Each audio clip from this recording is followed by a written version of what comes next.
आदाब नाजरीन, INA today news में आपका खैर मकदम करते हैं। आइए देखते हैं ये तफसीलात।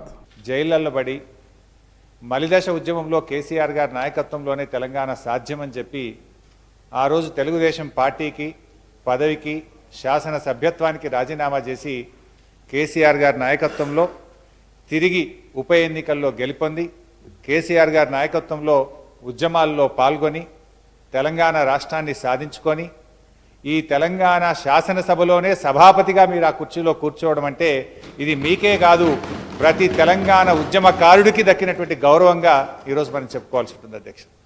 ఎందుకంటే ఒక ఉద్యమకారుడు రానే రాదు ఈ సభలో తెలంగాణ పదాన్నే నిషేధించినారు.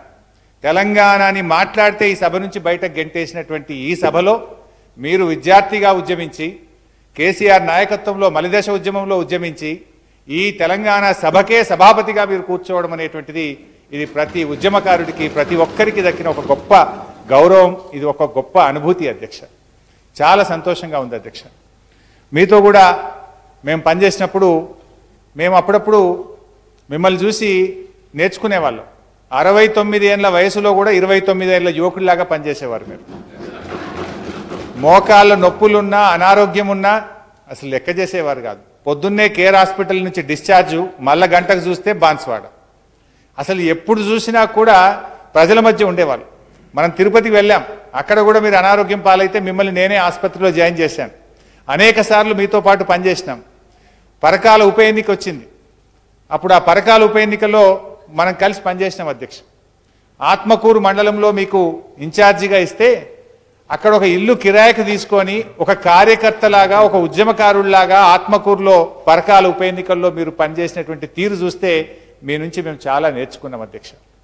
నిజంగా ఈరోజు ఒక ఉద్యమకారుడు ఈ సభలో అపారమైనటువంటి అనుభవం కలిగినటువంటి వ్యక్తి. మీరు DCCB చైర్మన్గా 6 సార్లు ఎమ్మెల్యేగా, ప్రతిపక్ష శాసనసభ్యుడిగా, అధికార పార్టీ శాసనసభ్యుడిగా, వివిధ మంత్రిత్వ శాఖలు నిర్వహించినటువంటి అనుభవం కలిగినటువంటి మంత్రిగా మిమ్మల్ని ఈరోజు మన సభానాయకులు కేసీఆర్ గారు సభాపతిగా ఎంపిక చేయడం అంటే ఒక సరి అయినటువంటి వ్యక్తికి సమున్నతమైనటువంటి గౌరవాన్ని ఈరోజు మీకు లభించింది. దానికి నేను సభానాయకుడికి కూడా హృదయపూర్వకంగా మా అందరి పక్షాన ధన్యవాదాలు తెలియజేస్తా ఉన్నాను. అధ్యక్ష, మీతో పాటు మీరు వ్యవసాయ శాఖ మంత్రిగా, మార్కెటింగ్ మంత్రిగా కూడా చాలా దగ్గరగా పనిచేసే అదృష్టం కూడా నాకు దొరికింది అధ్యక్ష. మీరు చాలాసార్లు మనం సంయుక్త సమావేశాలు పెట్టాం.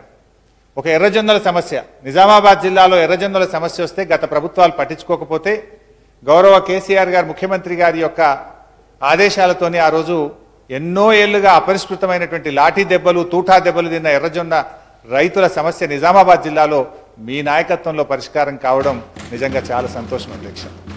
అలా చెప్పుకుంటూ పోతే సోయాబీన్ రైతుల కోసం కానీ ఇలా ప్రతి పంటకు కూడా మద్దతు ధర లభించడం, ఒక నిజంగా ముఖ్యమంత్రి గారు మిమ్మల్ని లక్ష్మీపుత్రుడని మీకు ఎట్లయితే నామకరణం చేసినారో మీ నాయకత్వంలో తెలంగాణ రైతాంగానికి గడిచిన 4.5 ఏళ్ళు ఒక స్వర్ణయుగం, ఒక గొప్ప విప్లవాత్మకమైనటువంటి మార్పును మనం తీసుకురాగలిగాం.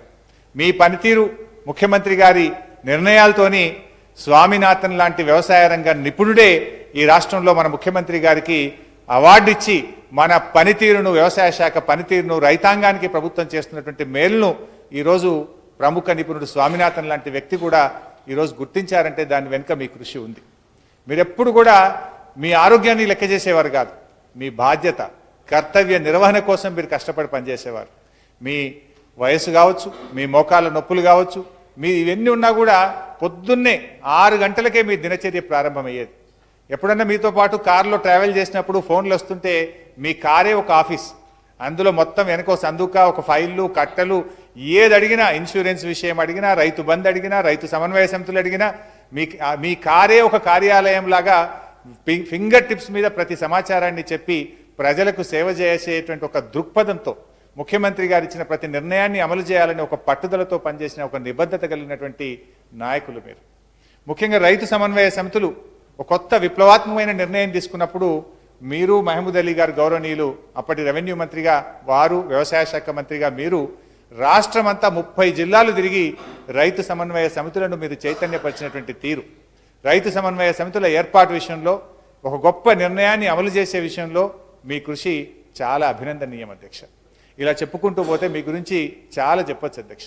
నిజాం సాగర్ రైతుల కోసం మీరు పడిన తపన, నేను నీళ్ల మంత్రిగా అప్పట్లో దాని లైనింగ్ విషయంలో కానీ, సింగూరు నుంచి నీటి విడుదల విషయంలో కానీ, నిజాం సాగర్ ఆధునీకరణ విషయంలో కానీ, అంటే ఒక రైతు తన స్వంత పొలానికి నీళ్ల కోసం ఎలా తపన పడతారో నిజాం సాగర్ రైతులతోని, నిజాం సాగర్ ప్రాజెక్టుతోని కూడా మీకు అంత అభినవమైనటువంటి సంబంధం ఉంది.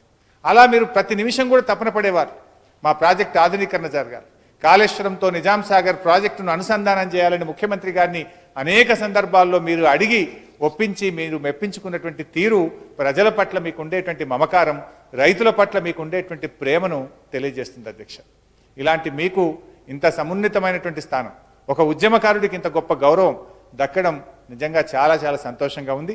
మీరు తప్పకుండా ఈ 5 సంవత్సరాలు, వచ్చే 5 సంవత్సరాల పాటు ఈ సభను అత్యంత హుందాగా భారతదేశంలోని మిగతా శాసనసభలకు ఆదర్శవంతమైనటువంటి సభగా, ఎందుకంటే వ్యవసాయ శాఖ మంత్రిగా ఈ దేశానికే ఆదర్శవంతంగా కేసీఆర్ నాయకత్వంలో మీరు పనిచేసిండ్రు. తప్పకుండా సభానాయకుడు ఆధ్వర్యంలో సభాపతిగా ఈ సభ కూడా ఈ దేశంలోని అన్ని శాసనసభలకు అత్యంత ఆదర్శవంతంగా మీరు నడుపుతారనడంలో నాకు ఎలాంటి సందేహం లేదు. మీకు శుభం కలగాలని, ఆ భగవంతుడు మీకు మంచి ఆయురారోగ్యాలు ఇవ్వాలని, ఈ సభను అత్యంత అర్థవంతమైనటువంటి చర్చలతో చాలా చక్కగా మీరు నడుపుతారనేటువంటి సంపూర్ణమైనటువంటి విశ్వాసంతో మరొకసారి మీకు హృదయపూర్వకంగా ధన్యవాదాలు. अगर आपने हमारे चैनल को सब्सक्राइब नहीं किया है तो आपको यहाँ सब्सक्राइब बटन दिख रहा है, उसे क्लिक करिए और सब्सक्राइब कीजिए और साथ ही साथ बेल आइकॉन को भी क्लिक करिएगा जिससे कि आपको ताजा अपडेट मिलते रहें।